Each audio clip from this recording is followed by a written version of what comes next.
ಜಮ್ನಾಲಾಲ್ ಬಜಾಜ್ ಅವರು ಅವಾಗೆ ಅಂಬಾಸಡರ್ ಕಾರ್ನ ಕೊಟ್ಟಿರ್ತಾರೆ. ಇಡೀ ಅವರು ಪ್ರವಾಸ ಎಲ್ಲೆಲ್ಲಿ ಮಾಡ್ತಾರೋ ಅವರೆಲ್ಲ ಓಡಾಡೋದಕ್ಕೆ ಅಂದ್ಬಿಟ್ಟು ಗಾಂಧೀಜಿಯವರಿಗೆ ಒಂದು ಅಂಬಾಸಡರ್ ಕಾರ್ನ ಕೊಟ್ಟಿರ್ತಾರೆ. ಎಲ್ಲೂ ಹೋದ್ರೂ ಸಹ ಯಾವುದೇ ಪೆಟ್ರೋಲ್ ಬಂಕ್ ಹೋದ್ರೂ ಸಹ ಪೆಟ್ರೋಲ್ ಕಾಸು ಕೇಳ್ತಾ ಇರಲಿಲ್ಲ, ಫುಲ್ ಟ್ಯಾಂಕ್ ಮಾಡಿ ಕಳ್ಸೋರು. ಗಾಂಧೀಜಿಯವ್ರು ಕೂತವ್ರೆ ಅಂದ ತಕ್ಷಣ ಯಾರು ಕಾಸು ಕೇಳ್ತಾ ಇರಲಿಲ್ಲ, ಟ್ಯಾಂಕ್ ಭರ್ತಿ ಮಾಡಿ ಕಳ್ಸೋರು. ಅದೇ ರೀತಿ ಹೋಟ್ಲುಗಳಲ್ಲೂ ಸಹ ಊಟ ಕೊಟ್ಟು ಮತ್ತೆ ಪಾರ್ಸಲ್ ಮಾಡಿ ಕಳ್ಸೋಂತ. ಕೊಂಗಾಡಿಯಪ್ಪ ಅವ್ರ ಜೊತೆಗೆ ಅವತ್ತಿನ ಪುರಸಭೆಯವರು ಸಹ ಹರಿಜನೋದ್ಧಾರ ನಿಧಿಗಾಗಿ 500 ರೂಪಾಯಿ ಅವತ್ತಿಗೆ 1934 ಗಾಂಧೀಜಿಯವ್ರಿಗೆ ಕೊಡ್ತಾರೆ. ಗಾಂಧೀಜಿಯವರು ಇಲ್ಲಿ ಬಂದು ಭಾಷಣ ಮಾಡಿ ಹೋಗಿದ ನಂತರ ಅವರ ಪ್ರಭಾವ ಹೆಚ್ಚಾಗಿ ದೊಡ್ಡಬಳ್ಳಾಪುರದಲ್ಲಿ ಸ್ವಾತಂತ್ರ್ಯ ಚಳುವಳಿಯ ಕಾವು ಜಾಸ್ತಿ ಆಗುತ್ತೆ. ಈ ಪ್ರದೇಶಕ್ಕೆ ಅವರ ನೆನಪಿನಲ್ಲಿ ಅವರ ಸ್ಮರಣಾರ್ಥವಾಗಿ ಗಾಂಧಿನಗರ ಅನ್ನೋ ಹೆಸರು ಬರುತ್ತೆ. ಅಂದ್ರೆ 1934 ಜನವರಿ 4ನೇ ತಾರೀಕು, ಅಂದ್ರೆ 90 ವರ್ಷ ಆಯ್ತು ಈ ಸ್ಥಳಕ್ಕೆ ಗಾಂಧೀಜಿಯವರು ಬಂದು. ಎಲ್ರಿಗೂ ನಮಸ್ಕಾರ. ನಾವಿವತ್ತು ದೊಡ್ಡಬಳ್ಳಾಪುರದ ಗಾಂಧಿನಗರದಲ್ಲಿರ್ತಕ್ಕಂಥ ನೆಲದಾಂಜನೇಯ ಸ್ವಾಮಿ ದೇವಸ್ಥಾನದ ಆವರಣದಲ್ಲಿ ಕೂತಿದ್ದೀವಿ. ಇದು ನನ್ನ ಬಲಭಾಗಕ್ಕೆ ನೆಲದಾಂಜನೇಯ ಸ್ವಾಮಿ ದೇವಸ್ಥಾನ ನೋಡ್ತಿರ್ಬೋದು.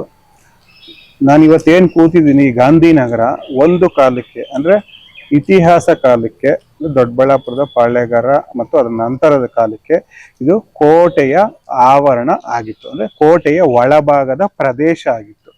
ನಿಮ್ಗೆ ಗೊತ್ತು, ಇಲ್ಲಿರುವಂತ 16 ಕಣ್ಣಿನ ಬಾವಿ, ಆದಿನಾರಾಯಣ ಸ್ವಾಮಿ ದೇವಾಲಯ, ಕಿಲ್ಲೆ ವೇಣುಗೋಪಾಲ ಸ್ವಾಮಿ ದೇವಾಲಯ, ಇವೆಲ್ಲಾನು ಕೋಟೆಯ ಒಳಗಡೆ ಇದ್ದಂತಹ ದೇವಾಲಯಗಳು. ಅಂದ್ರೆ ಕೋಟೆಯ ಆವರಣದ ಒಳಗಡೆ ಇದ್ದಂತಹ ದೇವಾಲಯಗಳು ಅಂತ ಹೇಳ್ತೀವಿ ನಾವು.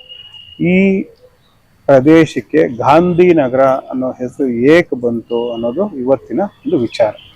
ನಿಮಗೆ ಗೊತ್ತು, ಗಾಂಧೀಜಿ ಸ್ವಾತಂತ್ರ್ಯ ಪೂರ್ವದಲ್ಲಿ ಅಸ್ಪೃಶ್ಯತೆಯ ನಿವಾರಣೆಗೋಸ್ಕರ, ಹರಿಜನೋದ್ಧಾರದ ಉದ್ಧಾರಕ್ಕೋಸ್ಕರ ಇಡೀ ದೇಶಾದ್ಯಂತ ಪ್ರವಾಸನ ಮಾಡ್ತಾರೆ. ಅದೇ ರೀತಿಯಾಗಿ ಅಂದ್ರೆ ಅದೇ ಸಂದರ್ಭದಲ್ಲಿ 1934 ಜನವರಿ 4ನೇ ತಾರೀಕು ಗಾಂಧೀಜಿಯವರು ಗೌರಿಬಿದನೂರಿಗೆ ಬಂದು, ಅಂದ್ರೆ ಹಿಂದೂಪುರದಿಂದ ಗೌರಿಬಿದನೂರಿಂದ ದೊಡ್ಡಬಳ್ಳಾಪುರಕ್ಕೆ ಬರ್ತಾರೆ. ಬೆಳಿಗ್ಗೆ 10 ಗಂಟೆಗೆ ಇದೇ ಜಾಗದಲ್ಲಿ, ನಾವಿವತ್ತು ಕೂತಿರೋಂಥ ಸ್ಥಳದಲ್ಲಿ ನೆಲದಾಂಜನೇಯ ಸ್ವಾಮಿ ದೇವಸ್ಥಾನಕ್ಕೆ ಬರ್ತಾರೆ. 10 ಗಂಟೆಗೆ ಯಾಕೆ ಬರ್ತಾರೆ ಅಂದ್ರೆ ಹರಿಜನೋದ್ಧಾರದ ಸಮಸ್ಯೆಗಳ ಕುರಿತು ಮಾತಾಡೋಕ್ಕೆ, ಜನರಲ್ಲಿ ಅರಿವು ಮೂಡಿಸೋದಕ್ಕೋಸ್ಕರ, ಮತ್ತೆ ಹರಿಜನೋದ್ಧಾರಕ್ಕೆ ದೇಣಿಗೆ ಸಂಗ್ರಹಣೆ ಮಾಡೋದಕ್ಕೋಸ್ಕರ ಬರ್ತಾರೆ ಅವರು.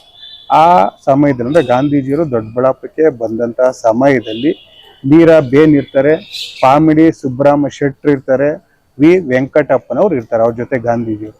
ಅವ್ರಿಗೆ ಜಮ್ನಾಲಾಲ್ ಬಜಾಜ್ ಅವರು ಅವಾಗೆ ಅಂಬಾಸಡರ್ ಕಾರ್ನ ಕೊಟ್ಟಿರ್ತಾರೆ. ಇಡೀ ಅವರು ಪ್ರವಾಸ ಎಲ್ಲೆಲ್ಲಿ ಮಾಡ್ತಾರೋ ಅವರೆಲ್ಲ ಓಡಾಡೋದಕ್ಕೆ ಅಂದ್ಬಿಟ್ಟು ಗಾಂಧೀಜಿಯವ್ರಿಗೆ ಒಂದು ಅಂಬಾಸಡರ್ ಕಾರ್ನ ಕೊಟ್ಟಿರ್ತಾರೆ. ಆ ಅಂಬಾಸಡರ್ ಕಾರಲ್ಲೇ ಗಾಂಧೀಜಿಯವರು ದೊಡ್ಡಬಳ್ಳಾಪುರಕ್ಕೆ ಬಂದು ಈ ಸ್ಥಳದಲ್ಲಿ ನಿಂತು ಭಾಷಣ ಮಾಡಿ ಹೋಗ್ತಾರೆ. ಅವರು ಅವತ್ತು ಇಲ್ಲಿ ಭಾಷಣ ಮಾಡಿದ್ದೇನು ಮುಖ್ಯವಾದ ವಿಚಾರ ಅಂದ್ರೆ, ಕಾಂಗ್ರೆಸ್ ಕಾರ್ಯಕರ್ತರು ಮತ್ತು ಸಾರ್ವಜನಿಕರು ಇಬ್ಬರಿಗೂ ಒಂದು ಭಾಷಣ ಮಾಡ್ತಾರೆ. ಇಂಗ್ಲಿಷಲ್ಲಿ ಭಾಷಣ ಮಾಡ್ತಾರೆ. ಏನು ಅಂದ್ರೆ, ಈ ಊರಿನ ಜನತೆ ಮತ್ತೆ ಕಾಂಗ್ರೆಸ್ ಕಾರ್ಯಕರ್ತರು ಹರಿಜನರ ಉದ್ಧಾರಕ್ಕೋಸ್ಕರ ಶ್ರಮಿಸಬೇಕು, ಹರಿಜನರ ಅಥವಾ ಅಸ್ಪೃಶ್ಯತೆಯ ನಿವಾರಣೆಗೋಸ್ಕರ ಶ್ರಮಿಸಬೇಕು ಅನ್ನೋದು ಅವರ ಭಾಷಣದ ಮುಖ್ಯ ಸಾರಾಂಶ ಆಗಿರುತ್ತೆ. ಅದಷ್ಟನ್ನು ಮಾತಾಡ್ತಾರೆ ಅವರು. ಅದನ್ನ ಇಂಗ್ಲಿಷಲ್ಲಿ ಮಾತಾಡ್ತಾರೆ. ಅದನ್ನ ಕನ್ನಡಕ್ಕೆ ಅನುವಾದ ಮಾಡ್ತಾರೆ. ಯಾರು ಅಂದ್ರೆ ಅವ್ರ ಜೊತೆಯಲ್ಲಿ ಇರ್ತಕ್ಕಂಥ ವಿ ವೆಂಕಟಪ್ಪನವರು ಅದನ್ನ ಕನ್ನಡಕ್ಕೆ ಅನುವಾದನ ಮಾಡ್ತಾರೆ. ಇದಾದ ನಂತರ ಅಂದ್ರೆ ಗಾಂಧೀಜಿಯವರು ಇಲ್ಲಿ ಭಾಷಣ ಮಾಡಿ ಹೋದ ನಂತರ ಈ ಪ್ರದೇಶಕ್ಕೆ ಅವರ ನೆನಪಿನಲ್ಲಿ ಅವರ ಸ್ಮರಣಾರ್ಥವಾಗಿ ಗಾಂಧಿನಗರ ಅನ್ನೋ ಹೆಸರು ಬರುತ್ತೆ. ಅಂದ್ರೆ 1934 ಜನವರಿ 4ನೇ ತಾರೀಕು, ಅಂದ್ರೆ 90 ವರ್ಷ ಆಯ್ತು ಈ ಸ್ಥಳಕ್ಕೆ ಗಾಂಧೀಜಿಯವರು ಬಂದು. ಅವ್ರ ನೆನಪಿಗಾಗಿ ಅವರು ಭಾಷಣ ಮಾಡಿ ಹೋದ ಸ್ಥಳಕ್ಕೆ ಗಾಂಧಿನಗರ ಅನ್ನೋ ಹೆಸರು ನಾವಿಟ್ಟು ಇವತ್ತು ಅದೇ ಹೆಸರನ್ನ ಉಳಿಸ್ಕೊಂಡು ಬಂದಿರ್ತೀವಿ.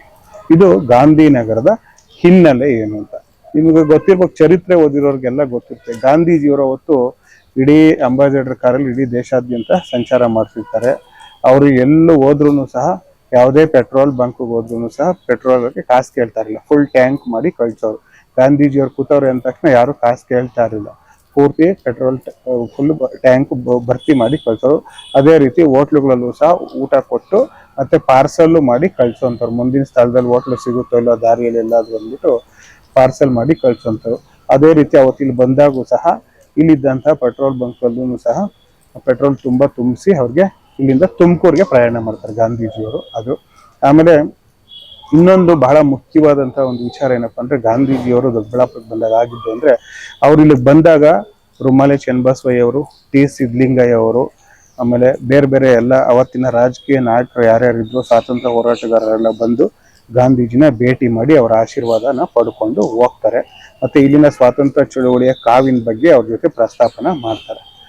ಇದು ಇದು ಇಲ್ಲಾದಂತ. ಇದ್ರ ಜೊತೆಗೆ ಮುಖ್ಯವಾದ ಇನ್ನೊಂದು ವಿಚಾರ ಏನಪ್ಪಾ ಅಂದ್ರೆ, ಅವತ್ತು ಗಾಂಧೀಜಿಯ ತತ್ವಗಳನ್ನ ಅಳವಡಿಸ್ಕೊಂಡಿದ್ದಂತ, ಗಾಂಧೀಜಿನೇ ತಮ್ಮ ಸರ್ವೋಚ್ಚ ನಾಯಕ ಅಂತ ಮನಸ್ಸಲ್ಲೇ ಅನ್ಕೊಂಡಿದ್ದ, ಗಾಂಧೀಜಿನೇ ತಮ್ಮ ಮಾನಸಿಕ ಗುರು ಅಂತ ಅನ್ಕೊಂಡಿದ್ದಂತ ಕೊಂಗಾಡಿಯಪ್ಪನವರು ಗಾಂಧೀಜಿಯವರು ದೊಡ್ಡಬಳ್ಳಾಪುರಕ್ಕೆ ಬಂದ್ರು ಅವ್ರನ್ನ ಭೇಟಿ ಮಾಡೋದಕ್ಕೆ ಹೋಗಲ್ಲ. ಬೇರೆ ಯಾರ ಕೈಯಲ್ಲೋ ಒಂದಷ್ಟು ಹಣನ ಕಳಿಸಿ, ಅಂದ್ರೆ ಹರಿಜನೋದ್ಧಾರ ನಿಧಿಗೋಸ್ಕರ ಹಣನ ಕಳಿಸಿ ಗಾಂಧೀಜಿಯವರಿಂದ ದೂರ ಉಳಿತಾರೆ.